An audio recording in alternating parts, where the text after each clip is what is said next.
Hi, everyone. Welcome back to another episode of the Discovery Pod with Eve. I am Eve Richards. I'd like to start off by welcoming my co-host for today's episode, Tyrone DuBose. Tyrone, it's good to see you. I'm absolutely happy and thrilled to be here. And more importantly, I'm lucky to be with people who are wearing pink around here. No names mentioned, but I'm just, Yeah. Tyrone, you know what? I saw you about a month ago, and I am really, really sorry. But also, it's great to hear you shared with everyone back there that you had cancer. Yes. If you could share with the listeners and audience. Yes, in March of last year, I was diagnosed with cancer. It was my second time being diagnosed, and the good news is, in this case, it was stage 1, which I had to do over 100 rounds of radiation, but they got it out in time. I'm on the mend right now in recovery, and I'm just, as I said, so grateful and gracious of knowing that my life was spared and being able to see people again, and it gives you a whole different perspective, not just about life, but about love and respect and the people who are around you. It means more than you can ever imagine.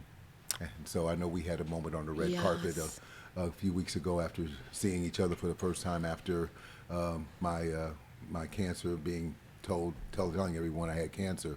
And we got all really emotional on the red carpet, but it meant a lot to me of being able to see all of you, and I just can't thank you enough for the kindness, and to all the people out there in social media with the love, the text messages, the emails, and everything else. I just can't thank you enough for all of the love and support in which I've been given. I'm just grateful to God I got a second chance at life. That's fantastic, and also thank you for being here because, you know, as you said, you pulled back from the public just because you wanted to focus on your health, and it's so good to see you here and, you know, celebrating you and your recovery. And so please go ahead and do the intro. I am going to do the intro with someone who loves pink elephants, but I digress. This, my friends, ladies and gentlemen, is Miss Eugenia Kuzmina, and she is a Russian-born model, actress, comedian, and multi-hyphenate entertainment whose career spans internationally in Hollywood with fashion as well as television and on the global comedy circuit. Young lady, I am so glad and grateful and gracious to be in your presence today. I'm so excited to see you guys. I love the spirit of the show. Thank you so It's much. just like you have so much light, and thank you so much for sharing your story. Isn't it fascinating how, you know, life changes all the time and how we understand the things that are important is just being present and being here. So Yes. I'm really excited to be here, Eve. Thank you. Yes, it reminds me once again just never to take life or people for granted again. As long as I live, I will never do that. I just live every day like it's the best. I love that. Thank you. Thank you so much. Let's talk more about you, though. Now, we know that you have been a model. When did you start? Oh my God. Well, they stole me from the hospital in Russia, you know, to photograph me for the newspaper. And the thing in Russia at the time, the babies and the moms, they were kept separately after birth. So nobody told my mom, and I was just gone. And then I appeared on the newspaper talking about healthy babies in Russia. So I guess my career started pretty early without my consent. Unknowing to you. Yes, exactly. Wow. But, you know, there was I grew up in post-Soviet Russia in food lines, and my dad was a nuclear scientist, so I have nothing to do with entertainment business whatsoever. You know, in Russia at that time, entertainment was really about propaganda. We had 4 channels, so it wasn't about wanting to be creative or being a model or having any fashion experience. It was just that. But, you know, in the 90s, or like end of the 90s, 2000, you know, when the wall came down and everything started happening, a lot of companies from Europe and from America started coming to Russia, and they needed models. So that's, you know, I was pulled from the street by accident second time. And I was earning more than my nuclear scientist dad. So that was like my motivation to get into the business. Yes. Yeah, so you were discovered, as you said, at a very, very young age. Mm-hmm. You know, looking back, what did the early visibility give you, and what did it require you to learn quickly about this fast-paced industry? Well, I was always a street kid, you know. I always liked to rebel. My dad gave me like an opportunity to be curious about human nature, because as a first responder, he kind of educated me about empathy for people, because they couldn't save so many people at the time. And, I learned a lot about government and different political things in the regime. So I think when I started modeling, I was just such a rebel. I didn't want to go to school a lot because I question a lot of school systems. And for me, it was amazing to, being the street kid, actually to be around adults and somebody who's creative and just learning about fashion. I actually did bikinis out of my uniform in my first grade. Wow. And was punished for that. But I really wanted to, to be creative and ask what is happening on a bigger scale in the country, so to say. Wow. Tell me about your first time here in Los Angeles. What was that like for you? The first time I came here to do JCPenney campaign, I was living in New York at the time, and I was just fascinated that everybody was an actor here. Like, our truck driver on set, and I was like, I would never ever become an actor just because there's so many actors. And I was not planning on that, and here we are, Wow. a couple of years later. If they ask, like, I'm not a Russian spy, I don't know, I'm an actor. That's funny. Wow. So you've worked with Bill Murray, and how did you, obviously the transition from modeling to acting is very seamless, but how did you get your lucky break into acting? And it's just twofold. And also as a comedian, because you're very funny. I've seen a lot of your clips. Like, you're very funny. How did all of that come to fruition? Well, films were always like such a big part of my journey, because when I moved to Paris, I didn't have a lot of friends there because you're a foreigner. And I would go to movies and just watch stories, and, it's a beautiful thing, but I never thought it's a possibility to actually to do it as a job ever. Like, I was going to business school when I was modeling, and then I met my husband, and my doctor said I could never have kids, so of course I had 2 kids. And your husband used to be the president of Miramax. Miramax, Yeah, yeah. like, he's not anymore. He's running this amazing company called Gamma, which is a short form, television. He's really brilliant. But yeah, he was the CEO of Miramax. Yeah. But when I met him, he was independent producer. So I wasn't planning even then. And when I had my kids and moved to LA, and of course everybody thinks that models can act, which is not true. It's a completely different skill. But I auditioned for a short with Rodrigo Prieto, who won an Oscar with Elle Fanning. Mm-hmm. And it was like about disturbed models. It was a horror film. And at the time I just had my kid, and I was just really mental, so to say. So I didn't even have to audition. They're like, okay, you crazy model, you're hired. You're hired. Wow. You're definitely mentally unstable, because I had my first kid and I didn't know what to do.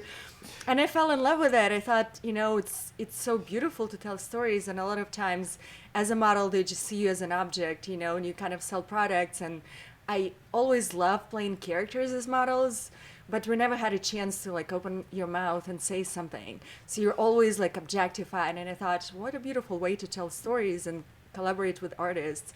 I don't like particularly some sides of the business, but you live in that. But I love collaborating with incredibly talented people. And what about how did you become a comedian? Oh yeah, so nobody ever told me I'm funny. Like, they're like, you're weird, But I would never ever think that it's even a possibility to do comedy.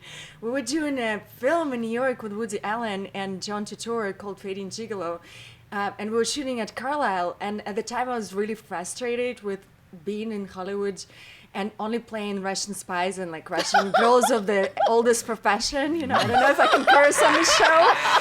But literally I would open every script and it's like, Olga, 2 for the price of 1. This is Svetlana, And it's like, every script, I've been so lucky and fortunate to work with amazing actors like Bill Murray and John Turturro.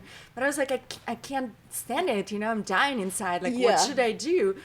And Woody Allen was like, well, there's stand-up comedy and you can just write your material and talk about what you want. So I was like, really? Like, I'm not funny. There's an idea. But then I'm Russian. So I was like, okay, I called one of the people who's well known to teach comedy here, Jerry Corley. And he used to write for Jay Leno, and then he had 5 kids with 5 different mothers, and he had to actually teach comedy to settle down to earn his income that way. And I came, and he's like, well, models can be funny. Can you write me something? And I wrote him, like, I'm a model, I never eat, I'm so hungry, I would, like, there's a tic tac and I would never eat the whole meal in one sitting or something like that. I don't know if it's funny, but for me it was. And he's like, okay, we can work with something like basics. And yeah, I started doing comedy and, Wow. created a show, Models of Comedy, with Oh Barry my, Katz. that's funny. What were some of the struggles that, I know that you said originally when you came, but what were some of the struggles of being an actress and comedian?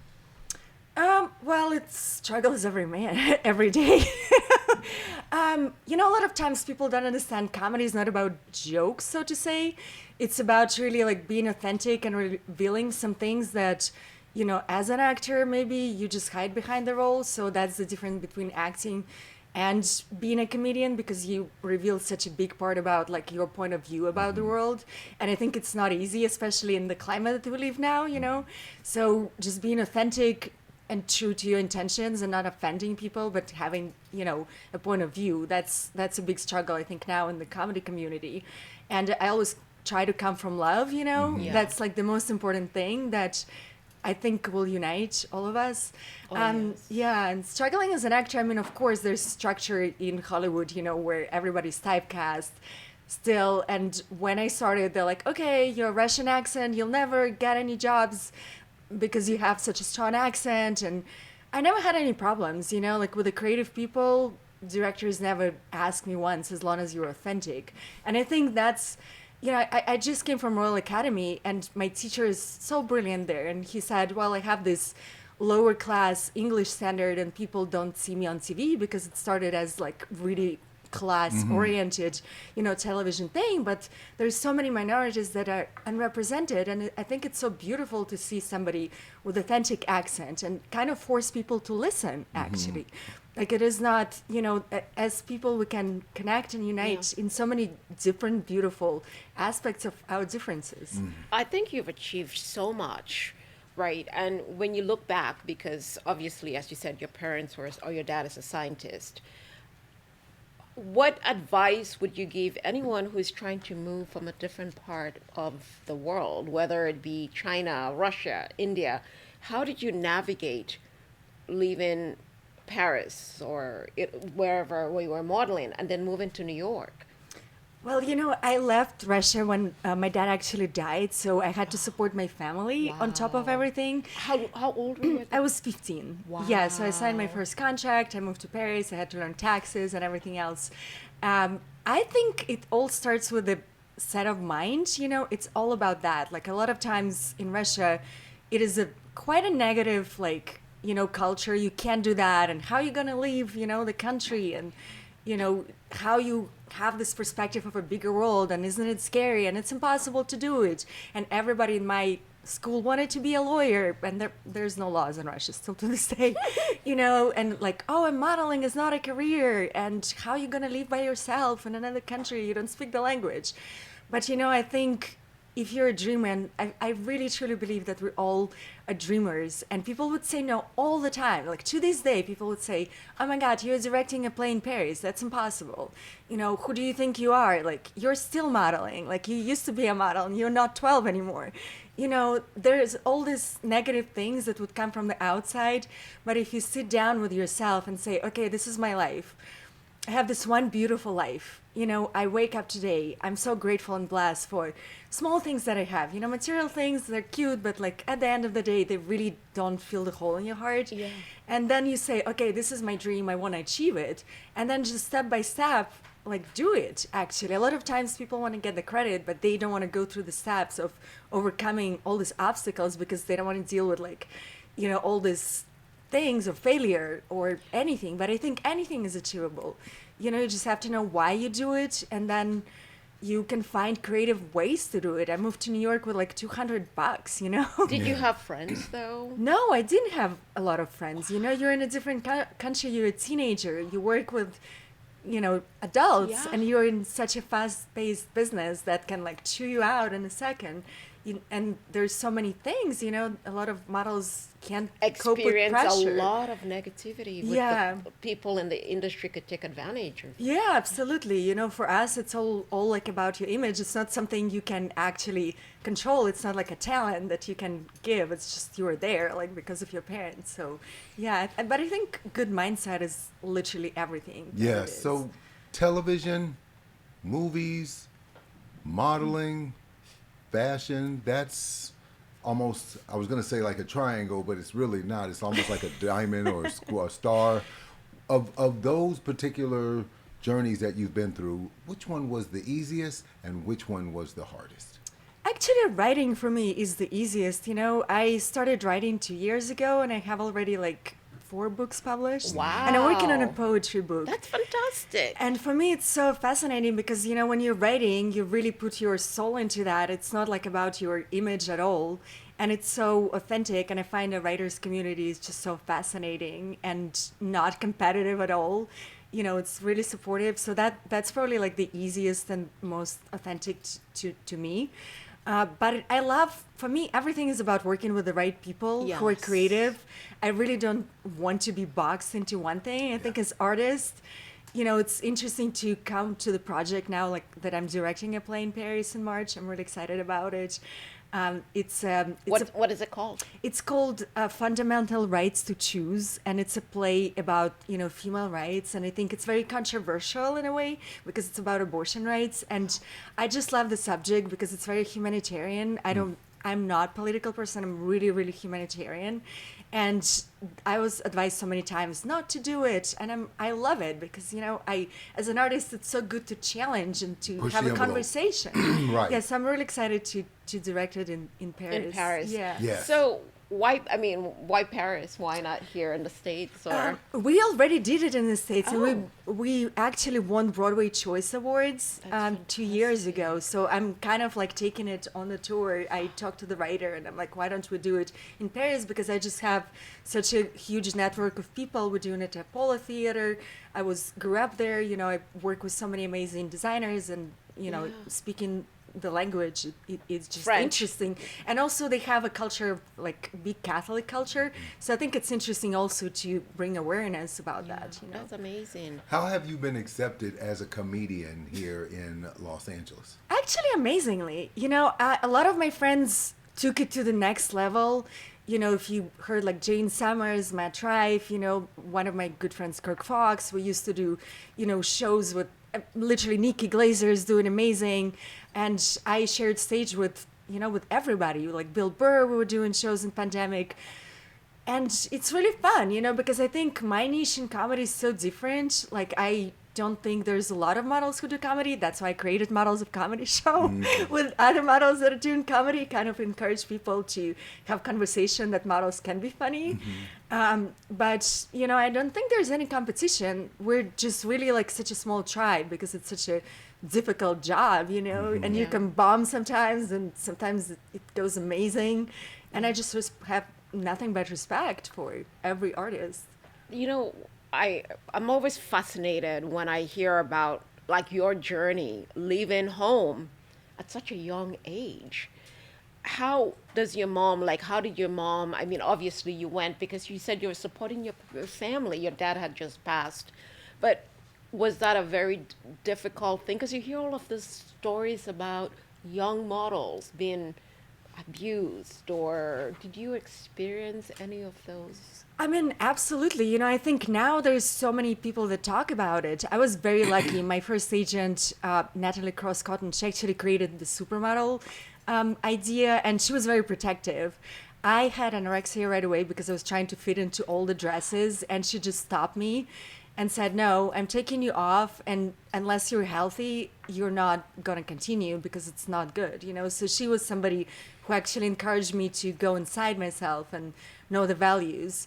But a lot of times agents would push you to go out, and go clubbing, and I know that it's it's not right.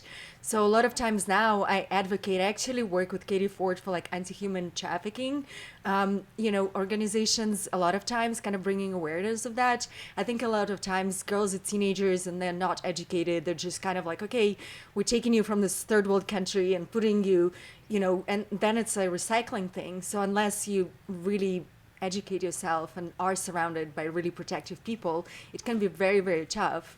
I think I'm really lucky, but I saw a lot of things. I definitely fought back, and What maybe. about like food? You hear all of those things where you can't eat this. You can only eat a celery stick or a carrot stick. Well, a lot of laws have changed. There were times when it was really problematic, and I think it still is.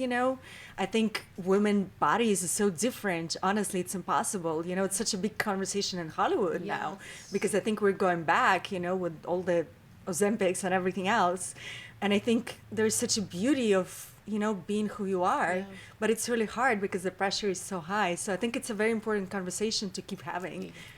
Is there, with the types of work in which you've done, is there anything at this point that you want to continue to challenge, or if you had your druthers, what would be the one of these things, for example, of television and comedy and fashion, which one brought you the most joy? I think it's all about the intention and the story behind it. I'm trying to adapt like the rights to the book, actually about the nurse who's like working with patients that are dying, and I think it's just fascinating, about life. But I think for me, it's all about pushing all the boundaries of conversations. I come from Russia, so I'm obviously canceled, so to say, because there are wars. But, I have such a beautiful way of like connecting the humanity and, advocating for people and minorities who can't say for themselves, like also animals. I'm a big advocate for wolves and other people, and not trashing, like just be responsible, small things as humans. So I think there's so much work to be done. It doesn't matter the medium. Like everybody says, you can do it on TikTok. It just depends what your intention is. Yeah. Well, so you talked about the books that you're working on some books.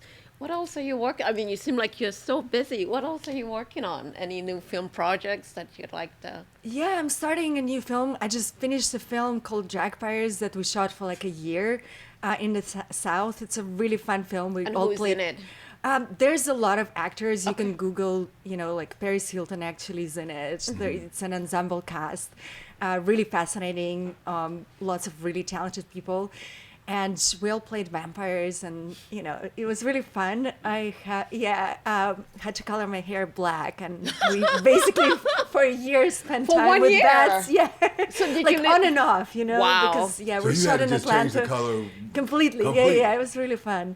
You enjoy doing that? Yeah, I love it. Oh. I mean, you don't attach yourself to like one thing.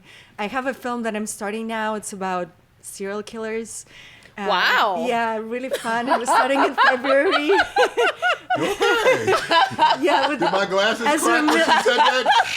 yeah, with Tyrone was like, oh, okay. Ezra Miller and Nina Dubrov was in it. I'm playing their victim. I don't know if I can reveal a lot about it, but it's really fascinating. I like the psychology of it. And working on editing a film for Cannes during the Cannes Film Festival. Couple other projects like in Paris, other plays. So there's a lot. Yeah, you're busy. All of these things, however, that you do require someone that not only has a meticulous amount of time, but you have to put in a meticulous amount of work in all of the aspects of the things that you've done. Which one of these things that you do, that you put the meticulous amount of work in, that you enjoy the most? I'm such a workaholic. Okay, guilty of that. No, that's good. No, it's a good thing. With 2 kids too, How old are your kids? 17 and 14. I'm very proud of them. No, that's so awesome. Yeah, professional that's tennis awesome. player, and one is like a pianist. Professional tennis player. Yeah. Wow. Good. Excited. No, that's good. That's exciting. Yeah, so they inherited the work ethic, obviously. I think I just love working with people, and I just have such a passion like a kid. Now casting this play, I was telling my friend yesterday, I just love the process because I love giving people jobs, matching essence of people, and I know they're going to be excited to do that. It's like being a kid, Yeah. I'm just so grateful Yes. that I love what I do. Yeah. Do you get to go back to Russia? I haven't been back. I was promoting the Gentleman film with Guy Ritchie right when pandemic started, and it was really exciting to be back. I think it's a strange regime for me a little bit, but going back just to home roots and eating my food. Of course, I still have part of my soul there. What about your mom? My mom, she travels a lot, and I got her American passport, so Oh, she's good. like all over the place. Okay, That's that's good. wonderful. Wow. Now, you've also, as a model, modeled some major brands like Yves Saint Laurent. as Gap, all of that. Did that, at the time when you were modeling those items, did it make you feel a different way when you wore them, or was it for you as a model just clothes to wear? I mean, just think, I come from, where U.S. Army was sending us clothes just to be dressed in Russia because we literally had nothing and we had no fashion, no anything. And then I started working with Yves Saint Laurent, and I learned so much about the quality of clothes. Of course, I didn't understand the huge opportunity I had. Like, I worked with Alexander McQueen, and Vivienne Westwood was like, come work with me in London. I, was so lucky to see the process of this artist. And now I appreciate, obviously, all these designs and just the art of fashion and expression, Rei Kawabuku. So many incredible artists put so much, and it's not easy for them to make it, just be part of the process and envision that was really fascinating. So I learned a lot. But the first time I came to my agency, since I didn't have any clothes, the only movie I watched in Russia was like Pretty Woman. So I cut the stockings and made it into that dress, Oh, like wow. Pretty Woman, and showed up at like Wow. my agency, and my agent was like, okay, I appreciate your creativity, but let me send you shopping now and give you an advance because we can't show you to clients dressed like that. Even though the clients liked it, and they're like, oh, maybe you should be a designer. Wow, that was very creative. Multitasking. Oh my gosh, that was fascinating. Multitasking. Wow. So, going from modeling to acting and a comedian, did you take any acting? Because people are going to ask, like, as a model, obviously you're in front of the camera, but, acting is a totally different, right? Completely. Did you take any acting classes, or did you work with a coach, or how Oh, did gosh, I don't understand that people just think that, okay, I'm a model, I can act, I realized right away it's a skill, and I wanted to learn skills. I want to be of service. I don't want to just show up and be like, okay, I'm entitled. And it's also very limiting because the roles you can do, you don't have the experience of being a human. You have to live a life. So yeah, I went to Royal Academy in London for 2 years, on and off, and then I studied almost any coach that's watching in LA. I think I've been to every coach here. Always work with coaches. I appreciate Margie Haber. I worked. Yes, I love Margie. She's just such a strong character, and I can call her at like 2 a.m. and she'll tell you how it is. And I think it's fascinating. Professional athletes, they train all the and I time. don't understand why it is like such a taboo to say that. I go to all the coaches because it's a leveling ground where you have time to practice your skill. And I think it's beautiful. Like, if I'm not on set, why not to work with somebody and I want to learn something new? There's always new skills and something that you want to achieve, something new. So I think it's, of course. I love. You mentioned about your children. What did they think about the career and of their mother? How does that make them feel? And how does it make you feel knowing that they see this essence of someone who has become famous? Well, let's not start the therapy session here. I went to so many therapy over that. Your father it's really unresolved. Your father was president of, major Miramax. Yeah, I remember my Is there son. any pressure? Do they feel any pressure of being anything different, or are they okay being? Oh gosh, no. They went to Guy Ritchie, my son, when he was 10, and I think Guy Ritchie was shooting with like Matthew McConaughey, and he's like, I don't believe anything you're doing. And Guy Ritchie's like, okay, offset, please. So they have very different reference, you know, about being in this, and they modeled a little bit. Now that's why we're in therapy. They're like, you abused us as kids, Well, but they were just very cute. One you is know? Put these on. The tennis player, right?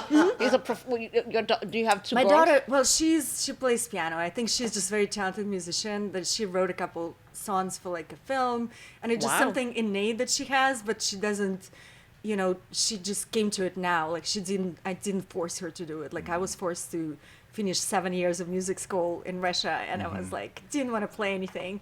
But yeah, they really didn't want to be part of anything in the entertainment business at all. Especially, now with such availability, like all the Instagram and everything else, they're just such sensitive kids to everything. So they want to find their passion. My daughter started her dog walking business, at 10, and continued to do different things. And I love that about it. They're not pressured. I think I didn't have a choice, but they have so many choices. So it's a beautiful thing. And also they understand, they're not in this business for anything, I don't, it's such a high pressure business, and people don't understand how hard it is to be in the public eye all the time. So I'm excited for them to find what they're passionate about. My son is passionate about tennis. So. And he's a professional tennis. Yes. So are you traveling? So do you travel with him when he goes to all of these various tournaments? Yeah, he goes to all the tournaments in the US. And this year my husband's like, you should go to Seoul or start really touring around, but he's like, no, I want to save my time to really play the top in the US. So we'll see, if I have to go with him travel, of course I will, but for now it's like all the here. US. Yeah, US. So Miami and like everywhere. He usually prefers to fly by himself. My kids are very independent because I was in Russia, like my mom kicked me out and go to kindergarten 3 years old and figure it out. Wow. That's literally how we grew up. So I actually am proud that my kids are really independent because it gives you critical thinking. I think a lot of times they don't have it. And I know as long as they're safe, I encourage them to do that. That's great. Wow. Yeah. Tell me your best night in comedy. Best night in comedy. Tell me your best night in comedy. Wow. Oh my God. I don't know. Well, performing with Bill Burr, Whitney Cummings at the Comedy Store was like a highlight. I didn't even understand. Going in between that was really fun. It didn't scare me. I was just riding the wave of it. And also creating models of comedy with Barry Katz. I was really excited. I shot a special last year for Christmas. We're going to edit it Christmas special in July. So it's like a process.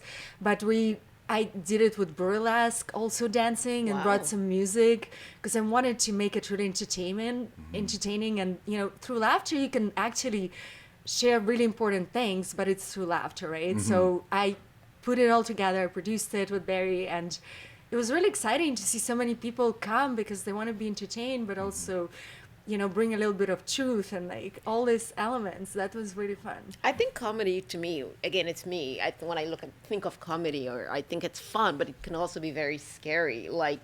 Have you ever, when you just got started, did you have those nerves? What about if you performed in front of an audience and people did not get your jokes? Of course. The first time you go out and it's oh my God, I'm flying now. So you're really excited. Your first time, you don't even think about anything. You're just on stage. The lights are blurring.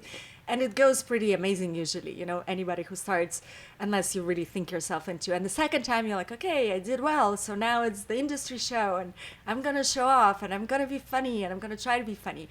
And it doesn't work. And the second show I did, I completely bombed. And I'm okay, I'm just going to drink a bottle of vodka. Whatever. I'm Russian. Literally, I was never do it again, ever. It was so embarrassing. I'm definitely not funny. Shouldn't continue. But that's part of the comedy process. Because, was it hard for you to get back once that happened? Was it hard? It was. I had to realize something about it.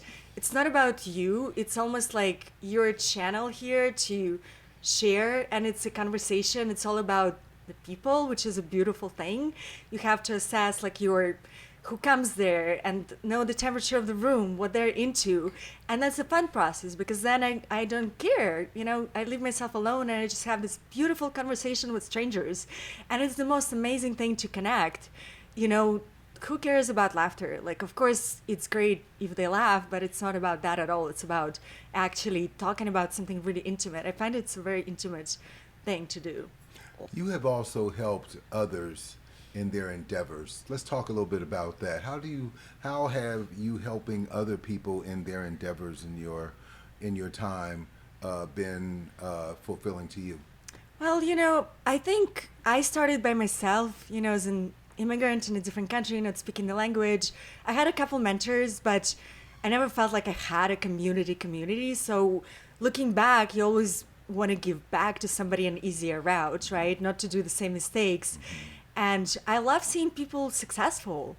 I That's love fantastic. it. You know, I Wow. mean, for me, like even, I don't understand sometimes LA because, you know, people say, oh, it's such a competitive business and, you know, you go to audition. I'm happy. I don't think there's another person who has your essence. Like, I'm happy to give a role to my girlfriend who's blonde and Russian and has the same thing because I know she's not me. Like, we have completely different life experience. You know, I'm happy to help producers find other models. I just love seeing other people happy because there's always something else to do creatively, you know? Well, that's I think fantastic. yeah. Like, it's not something that too many people do because it's a very competitive industry. So the fact that you want to help other people, I think it's really, really inspirational. And, you know, I think you're definitely a success story because, like anything, it's not easy for anyone, even if you were born here in the States, to get started. But there you were, leaving your family, the world that you had known behind, and you relocated to Paris to pursue modeling. And here you are. Not only have you been in modeling, you're an actress, you're a comedian, you're everything. I think the most important thing is to be kind, honestly. Like whenever I go on set, no matter which, like, I love that. the hierarchy of the cast or whatever, Ah. I just don't care, honestly. Like as long as you're good to any person who can't do anything for you, that's the barometer, especially in this business, you know? It's like, it can be, I can't stake not authenticity. I can't stand small talks, you know, networking, so to say. I want to connect to people But like people. Do you know? think people sometimes, I think people hide behind a mask. Yeah. And people are not as authentic because they don't want to expose the vulnerability. Of course. I think people sometimes do it without even knowing it, right? Because everyone is Yeah. trying to protect themselves. And it's nice when you have someone as authentic as you, but I think people find... It's either protect or portray. That's the way I look at it. Yeah. Some are protecting that inner part of them. Some are portraying to be some that they're not. And sometimes people, and I can catch it with her instantly. And sometimes with you, you can quickly read the room. It's like you know, especially if Yeah. you got two teenagers. I know goodness well. I got kids. I know what You that do? is. How many kids do you have? I have 4 girls and a boy. Oh Wow, I my don't God! know Talking anything. about But awards. you know what though? here. I come sometimes when I Wow. see people, I try not protective, but one of the things you've said, and I so believe in that, is you always want to be kind to everybody. It begins with simplicity of just being Yes, kind. being kind. It just starts Yeah. there. If it starts there, there really shouldn't Yes. be any issue. Regardless of who you are.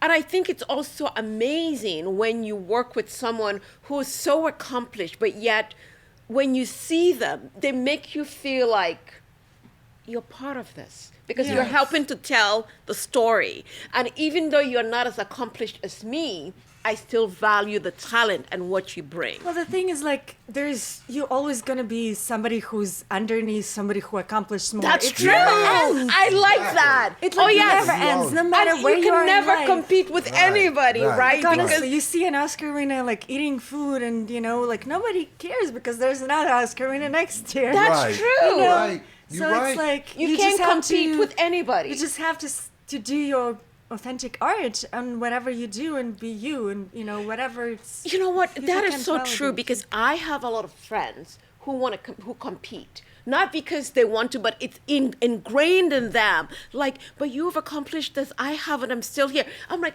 don't compete with anybody. Yeah. We are With all yourself. compete Yeah. with yourself. I always say some people aren't mad at you; they're mad it's you.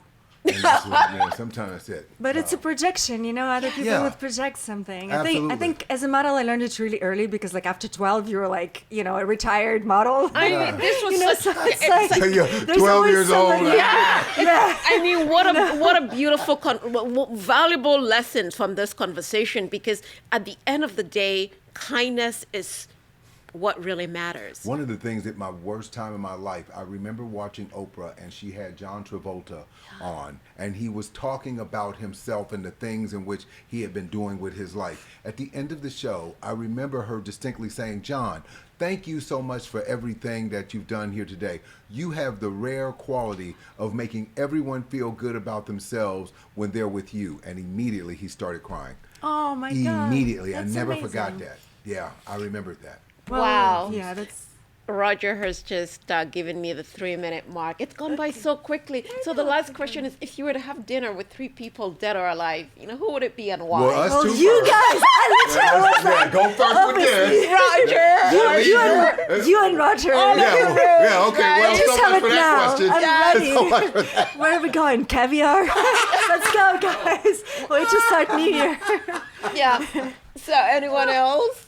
I mean, you guys, like, that's There's it. 3. Like, That's it. That's all she needs. I mean, That's all That's she it. needs. That's it. That's all she needs. She don't Exactly. need Eugenia, anybody this else. has been wonderful having you as our guest today. I mean, it's been so inspiring. Thank you for being with us. Thank you for allowing us in Thank your you. space. Thank you Yes. for your energy. I love it. Thank you, Roger. Thank you so much for producing. It's been a long day, Asher. Thank you, as usual, for being behind the camera. Ladies and gentlemen, please remember to watch this very inspirational episode with Eugenia on the Discovery Pod with Eve's YouTube channel, or you could listen to us on any of the podcast platforms. Remember to join us every Thursday at 12 p.m. Pacific time. You never know who's going to stop by. Again, Eugenia, thank you so much for being with us. Tyrone, what a joy to be here with Thank you, you so and I'm much. so grateful you're doing well. Thanks again, everyone. Bye.